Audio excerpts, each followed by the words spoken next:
ನಾನು ಮುಖ್ಯಮಂತ್ರಿ ಆದರೆ ನೀರು ಬಿಡಲ್ಲ, ನಾನು ಮುಖ್ಯಮಂತ್ರಿ ಆದರೆ ನೀರು ಬಿಡಲ್ಲ, ನಾನು ಮುಖ್ಯಮಂತ್ರಿ ಆದರೆ ನೀರು ಬಿಡಲ್ಲ. ಅಖಂಡ ಕರ್ನಾಟಕ ಬಂದ್, ಬೆಳಿಗ್ಗೆ 6ರಿಂದ ಸಂಜೆ 6ರವರೆಗೆ ಅಖಂಡ ಕರ್ನಾಟಕ ಬಂದ್. 2028ಕ್ಕೆ ನಾನು ಮುಖ್ಯಮಂತ್ರಿ ಆಗ್ತೀನಿ, ಅದರಲ್ಲೇನು ನೀವು ಯಾರು ಅನುಮಾನ ಪಡೋಕೆ ಹೋಗಬೇಡಿ. ಸಮಗ್ರ ಕರ್ನಾಟಕ ಬಂದ್. ಹೆಲಿಕಾಪ್ಟರ್ ಬಂದ್ ಬೇಕಾದ್ರೆ ಅವರು ಡಿ ಕೆ ಶಿವಕುಮಾರ್ ಮೇಲೆ ಇಳ್ಕೊಳ್ಳಿ, ನಮ್ಗೆ ಗೋವಿಂದು ಮಂತ್ರಿ, ಶಿವರಾಮೇಗೌಡರು ಮಂತ್ರಿ, ಆ ಕಡೆ ಕುಮಾರ್ ಮಂತ್ರಿ, ನಮ್ಮ ಪ್ರವೀಣ್ ಕುಮಾರ್ ಶೆಟ್ಟಿ ಮಂತ್ರಿ ಮತ್ತು ಮಂಜುನಾಥ್. ಏನ್ ನಗ್ತೀರ ನೀವು? ವಿಮಾನಗಳು ನಿಲ್ಲಬೇಕು, ಓಡಾಡಬಾರ್ದು. ನಮ್ಮ ಹೆಣದ ಮೇಲೆ, ನಮ್ಮ ಸಮಾಧಿ ಮೇಲೆ ಇದು ಮಾಡಬಹುದು. ನಂದಿನಿ ಹಾಲು ಕುಡಿದ್ಬಿಟ್ಟು ಹೊರಟುಬಿಟ್ರೆ ಇದು ವಿರೋಧ ಪಕ್ಷ ಅನ್ನಕ್ಕೆ ಸಾಧ್ಯನಾ? ಖಂಡಿತ ಇದು ವಿರೋಧ ಪಕ್ಷ ಸಭೆ ಅಲ್ಲ. ನಾನು ಮೊದಲನೇ ಅಸೆಂಬ್ಲಿ ಮೆಂಬರ್ 1967, ನೀವು ಹುಟ್ಟೇ ಇರಲಿಲ್ಲ. ವಿಜಯ್ ಮುಖ್ಯಮಂತ್ರಿಯನ್ನ ಇವ್ರು ಕರೆದಿದ್ದಾರೆ. ಇವರು ಕರಿ ಅಂತ ಹೇಳಿದವರು ಯಾರು? ಏರ್ಪೋರ್ಟ್, ವಿಮಾನ ನಿಲ್ದಾಣ ಮುತ್ತಿಗೆ 3ನೇ ತಾರೀಕು ಯಾವ ಕಾರಣಕ್ಕೂ ವಿಜಯ್ ಬೆಂಗಳೂರು ಬರೋದಾದ್ರೆ ಬೇಕಾಗಿಲ್ಲ, ನಿಮ್ಮ ಬರುವಿಕೆ ಬೇಕಾಗಿಲ್ಲ. ಕೆಂಪೇಗೌಡ ವಿಮಾನ ನಿಲ್ದಾಣವನ್ನ ಮುತ್ತಿಗೆ ಹಾಕ್ತೀವಿ, ಇದು ಭದ್ರ ಎಚ್ಚರಿಕೆ ಕೊಡ್ತಾ ಇದ್ದೀವಿ. ಬಂದ್ ಬಂದ್ ಬಂದ್ ಅಂತ ಇಂಥ ಸಂದರ್ಭ ನಮಗೆ ಬರಬಾರ್ದಾಗಿತ್ತು. ನಿಜವಾಗ್ಲೂ ನಾವು ತಮಿಳುನಾಡು ಜೊತೆಲಿ ಯುದ್ಧ ಮಾಡಬೇಕು ಅಂತ ನಮಗೇನಿಲ್ಲ. ನಾವೆಲ್ಲ ಮನುಷ್ಯರು, ಜೀವ ಮಾಡ್ತಕ್ಕಂಥವರು, ಒಬ್ಬರಿಗೊಬ್ಬರು ಯುದ್ಧ ಮಾಡ್ತಕ್ಕಂಥದ್ದಲ್ಲ. ಆದರೆ ತಮಿಳುನಾಡಿನವರು ಮೊದಲಿಂದಲೂ ನಮಗೆ ತೀವ್ರವಾದಂಥ ತೊಂದರೆ ಕೊಟ್ಕೊಂಡೇ ಬಂದಿದ್ದಾರೆ. ನಾನು ತಮ್ಗೆ ಹೇಳೋದಾದ್ರೆ 1967ರಲ್ಲಿ ನಾನು ಮೊದಲನೇ ಅಸೆಂಬ್ಲಿ ಮೆಂಬರ್. 1967, ನೀವು ಹುಟ್ಟೇ ಇರಲಿಲ್ಲ. 1967ರಲ್ಲಿ ಅಸೆಂಬ್ಲಿ ಮೆಂಬರ್, ಬಹುಶಃ ನೀವು ಯಾರು ಹುಟ್ಟಿರಲಿಲ್ಲ. 1967 ಅಸೆಂಬ್ಲಿ ಮೆಂಬರ್ ನೀವು ಹುಟ್ಟಿದ್ರಿ, ನಿಮಗೇನು ಗೊತ್ತಿಲ್ಲ ಹುಟ್ಟಿದ್ರು.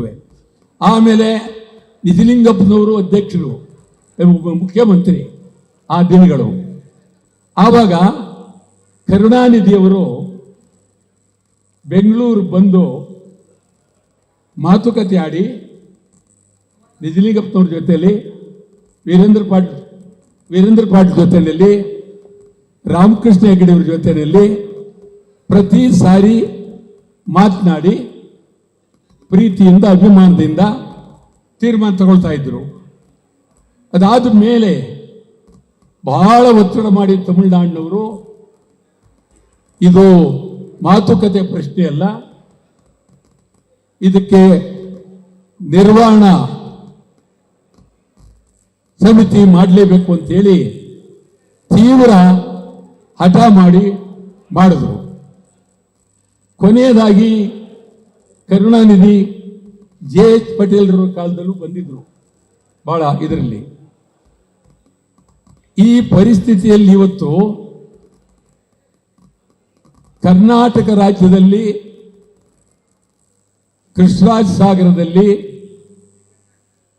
ನೀರಿಲ್ಲ.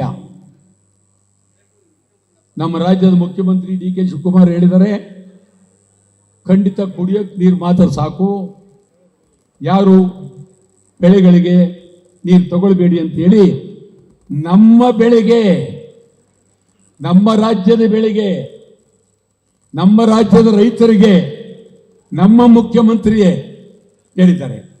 ಅಂದಮೇಲೆ ನಮಗೆ ನೀರಿಲ್ಲ ಅನ್ನೋದು 100% ಖಾತ್ರಿ. ಈ ವಿತರಣಾ ಸಮಿತಿಯವರು ಈಗ 1 ತಿಂಗಳ ಹಿಂದೆ ಬಿಡಬೇಕಾಗಿಲ್ಲ ಅಂದರು. ಈಗ ಒಂದ್ಸಾರಿ ಹೇಳಿದ್ರು ನೀರು ಬಿಡಬೇಕು, 1 ದಿನಕ್ಕೆ 3,500 ಕ್ಯೂಸೆಕ್ಸ್ ನೀರನ್ನ ಬಿಡಬೇಕು. ಸುಮಾರು 4.5 TMC ನೀರು ಆಗತ್ತೆ. ಆಗ ನಮ್ಮ ಕೃಷ್ಣಾ ಸಾಗರ ಸಂಪೂರ್ಣ ಮೈದಾನ ಆಗತ್ತೆ. ಅದನ್ನು ನಾವು ಈಗ ಡಿ ಕೆ ಶಿವಕುಮಾರ್ ಅವರು ಈ ಆನೇಕಲ್ ಹತ್ರ ಸ್ಟೇಡಿಯಂ ಮಾಡಬೇಕು ಅಂತಿದ್ದಾರೆ. ಅದರ ಬದಲು KRS ನಲ್ಲಿ ಸ್ಟೇಡಿಯಂ ಮಾಡ್ಬಿಡೋದು ಒಳ್ಳೆಯದು. ಯಾಕೆಂದ್ರೆ ನೀರೇ ನಿರಲ್ವಲ್ಲ ಅಲ್ಲಿ. ಆದ್ದರಿಂದ ಇಂಟರ್ನ್ಯಾಷನಲ್ ಸ್ಟೇಡಿಯಂ ಮಾಡಿ ಬಂದಾಡಿ ಅಂತೇಳಿ ನಮ್ಮ ಹೆಣದ ಮೇಲೆ, ನಮ್ಮ ಸಮಾಧಿ ಮೇಲೆ ಇದು ಮಾಡಬಹುದು. ಈ ಮಧ್ಯ ವಿಜಯ್ ಮುಖ್ಯಮಂತ್ರಿಯನ್ನ ಇವರು ಕರೆದಿದ್ದಾರೆ. ಇವರು ಕರಿ ಅಂತ ಹೇಳಿದವರು ಯಾರು? ಒಂದು ಸಾಮಾನ್ಯವಾಗಿ ನಡವಳಿಕೆ ಇರೋದು, ವಿತರಣಾ ಸಮಿತಿಯಿಂದ ಫೇಲ್ ಆಗಿ ಸುಪ್ರೀಂ ಕೋರ್ಟ್ಗೆ ಮನವಿ ಸಲ್ಲಿಸಿ ಸುಪ್ರೀಂ ಕೋರ್ಟ್ ಈ ಬಗ್ಗೆ ಒಂದು ತೀರ್ಮಾನ ತಗೊಂಡು ನೀವು ಇಬ್ಬರು ಮುಖ್ಯಮಂತ್ರಿಗಳು ಮಾತನಾಡಿ ಹಂಚ್ಕೊಳ್ಳೋದಾದ್ರೆ ನಮ್ದೇನು ಬಾಧಕ ಇಲ್ಲ ಅಂತ ಹೇಳಿದ್ರೆ, ಆಗ ಇವರಿಗೆ ಅವರು ಸೂಚನೆ ಕೊಟ್ಟಿದ್ರೆ ತಮಿಳುನಾಡು ಮುಖ್ಯಮಂತ್ರಿ, ಕರ್ನಾಟಕ ಮುಖ್ಯಮಂತ್ರಿಗಳಿಗೆ ಸೂಚನೆ ಕೊಟ್ಟಿದ್ರೆ ಇವರು ಸೇರ್ಬೇಕು. ಇಲ್ಲದೆ ಇವರು ಸೇರಕ್ಕೆ ಆಗಲ್ಲ. ಇವರಾಗಿದ್ದವರು ಸೇರಬಾರ್ದು ಅಂತಕ್ಕಂಥ ಮನೋಭಾವನೆ ಇಲ್ಲ. ತೀರಾ ಮಿತ್ಮೀರಿ ಆ ನ್ಯಾಯಾಲಯ ಆ ಸಮಿತಿ ಏನಾರು ಹೇಳ್ಕೊಳ್ಳಿ, ಸುಪ್ರೀಂ ಕೋರ್ಟ್ ಮುಂದೆ ಏನಾರು ಹೇಳಿ, ನಾವಿಬ್ರು ಹೀರೋಗಳಾಗೋಣ ಅಂತ ಹೇಳಿ ಒಟ್ಟಿಗೆ ತೀರ್ಮಾನ ಮಾಡಿಬಿಟ್ಟು ಅವರು ನಮಗೆ ನೀರು, ಈಗ ಸದ್ಯ ನೀವೇ ತೊಂದರೆಲಿದ್ದೀರಿ, ಆದ್ರಿಂದ ನಮಗೆ ನೀರು ಬಿಡಬೇಡಿ ಅಂತ ಹೇಳಿದ್ರೆ ಸಂತೋಷ. ಅವು ಹೇಳಿದ್ರೆ ಅಂತ ನಾವು ಹೇಳೋದು, ಹೇಳ್ತಾರೆ ಅಂತ ಯಾರು ಗೊತ್ತು ಇಲ್ಲ.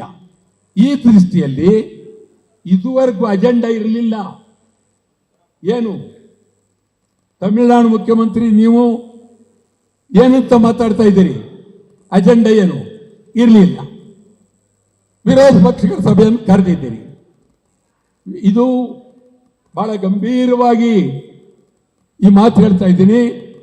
ನಾನು ಸುಮಾರು 59-60ರಿಂದ ಹೋರಾಟ ಮಾಡ್ತಾ ಇದ್ದೀವಿ. ಯಾವುದೇ ವಿರೋಧ ಪಕ್ಷಗಳ ಸಭೆಯನ್ನು ಕರೆದಾಗ ಸರ್ಕಾರ, ಚುನಾಯಿತ ವಿರೋಧ ಪಕ್ಷಗಳು, ಚುನಾಯಿತ ಆಗದೇ ಇರತಕ್ಕಂಥ ಅವರು,